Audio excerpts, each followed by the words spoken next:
Kini, di kediaman keluarga Mo, ada Mo Zhangqing dan Mo Changsheng yang sedang menunggu seluruh. Tak lama kemudian, orang yang ditunggu pun akhirnya datang. Siapa lagi kalau bukan Dikon? Ia terbirit-birit lari tunggang langgang. Ia meminta kepada Mo Changsheng untuk menyewa assassin seluruh. Mendengarnya, tentu saja Mo Changsheng bertanya, apa yang telah terjadi? Ia meminta Dikon untuk mengundang Ye Tian, bukan untuk membunuhnya. Di sini, Dikon pun mulai playing victim seluruh. Ia memfitnah Ye Tian. Ia berkata, Ye Tian telah menolak undangan dari keluarga Mo. Bahkan, Dikon mengaku telah dihajar oleh Ye Tian dan surat undangannya pun telah dirobek. Padahal yang merobek si kampret ini seluruh. Jelas saja, Mo Changsheng yang mendengarnya pun langsung naik pitam. Ia sangat marah karena mengira Ye Tian itu sangat sombong. Kemarahan dari Mo Changsheng ini berhasil diredakan karena Mo Zhangqing yang tiba-tiba batuk seluruh. Karenanya Mo Changsheng pun langsung menghampiri ayahnya dan menyuruh Dikon untuk pergi saja. Ternyata sewaktu penyerbuan sarang Divine Power End, Mo Zhangqing menggunakan teknik rahasianya untuk kabur menyelamatkan diri. Akibatnya sekarang ia mengalami luka dalam. Ia hanya bisa menahan sakitnya dengan obat-obatan saja. Ini adalah keadaan yang buruk bagi keluarga Mo seluruh. Makanya keluarga Mo kekeh berencana untuk merekrut Ye Tian bergabung ke dalam keluarga mereka. Karena bisa dibilang Ye Tian itu sangat menjanjikan untuk keluarga Mo. Tapi karena tahu Ye Tian telah menolak, Mo Changsheng pun berasumsi, apakah mungkin Ye Tian menunggu undangan dari keluarga Lin? Di sini Mo Zhangqing pun berkata, mereka harus mendapatkan Ye Tian bagaimanapun caranya. Bila Ye Tian masih tidak mau, maka culik saja dia. Kemudian dengan menggunakan ramuan jahat ini, maka nanti bisa dipastikan Ye Tian akan bisa dikendalikan oleh mereka seluruh. Awalnya, Mo Zhangqing berencana menggunakan ramuan ini di pertemuan jika nanti Ye Tian datang. Namun, karena sudah begini, maka tidak ada pilihan lain. Mo Zhangqing pun memberikan ramuan tadi kepada Mo Changsheng.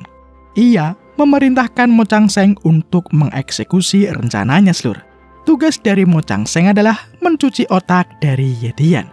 Ketika nanti Ye Tian telah meminum ramuan tadi, maka Ye Tian nanti akan kehilangan ingatannya.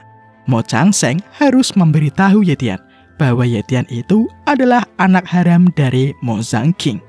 Dengan begitu, Mo Changsheng bisa meminta Ye Tian untuk kembali ke keluarga Mo seluruh. Setelah mendapatkan perintah tadi dengan siap, Mo Changsheng pun akan melaksanakan rencananya. Sungguh licik bukan? Setelahnya, pasukan elit dari keluarga Mo pun langsung OTW menuju rumah Ye Tian. Satu orang berhasil masuk ke dalam, sedangkan yang lainnya mengepung di luar seluruh. Rencana penculikannya pun dimulai. Seorang yang masuk tadi kini telah masuk ke kamar Ye Tian. Di saat ia ingin menyergap, selimut dari Ye Tian kini terhempas. Lalu orang itu pun mengeluarkan pedangnya. Serak! Tebasan pedang menyayat selimut Ye Tian. Tapi dengan sekejap, kini tangan dari Ye Tian telah mencengkram leher dari orang kampret ini. Ye Tian berkata, aku sudah lama menunggu kalian. Kenapa kalian lama sekali? Segera Ye Tian pun melumpuhkan si kampret ini seluruh.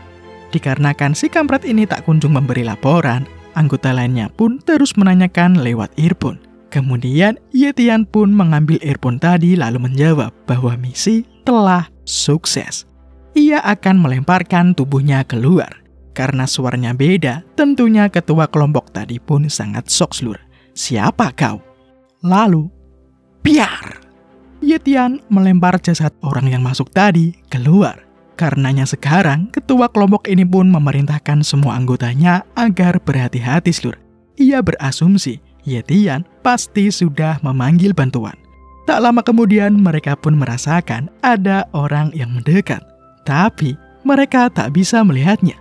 Saat mereka berpikir salah lihat, serak! Tiba-tiba saja Ye Tian muncul memenggal salah satu kepala anggota. Jelas saja hal ini membuat semua badut ini lari tunggang langgang. Tapi tentu saja hal itu sangat mudah bagi Ye Tian. Dengan bakat kecepatan miliknya, set, Yetian membantai semua badut yang ada di hadapannya. Tapi dari arah atas kini masih ada orang yang hendak menyerang Yetian. Untung saja Yetian berhasil menghindar, Lur. Kemudian dengan cepatnya Yetian melakukan serangan balasan. Melihat kecepatan Yetian ini, badut ini pun mulai ketar-ketir. Yetian terlalu cepat baginya. Dan akhirnya semua badut yang ada di atas gedungnya pun telah Yetian bereskan. Kini tinggal yang ada di bawah, Lur. Yetian pun langsung turun ke bawah. Melihat Yetian turun, langsung saja ketua badut ini memerintahkan anggota lain untuk segera menyergap Yetian. Dua orang pun maju dengan bogemannya. Tapi dengan bakat kekuatan milik Yetian, ia menerima kedua pukulan tadi dengan santuinya. Dan ya, dua badut ini pun koit juga, Lur. Sekarang sisa si ketua saja. Ia kini ketakutan. Ia tak menyangka Yetian sangat-sangat kuat. Yetian pun perlahan menghampiri ketua badut ini. Yetian sudah tahu bila orang di hadapannya ini adalah Moen. Ia adalah ayah dari Mo Saube yang telah Yetian bunuh dulu, Lur. Sembari mendekat, Yetian pun berkata, "Ialah orang yang telah membunuh Mo Saube." Yetian memberitahukan hal itu kepada Moen. Tapi bukannya marah, Moen malah bersujud, Lur. Ia meminta ampun kepada Yetian. Ia sudah tidak mempermasalahkan kematian dari Mo Saube. Moen pun berkata, ia akan memberikan Yetian semua yang ia inginkan, asalkan Yetian mau mengampuni nyawanya. Tapi ya maaf saja, Lur. Buah! Tidak ada kata ampun di kamus Yetian. Yetian pun membunuh Moen. MC kita ini sangat-sangat sangar. Kemudian bersambung.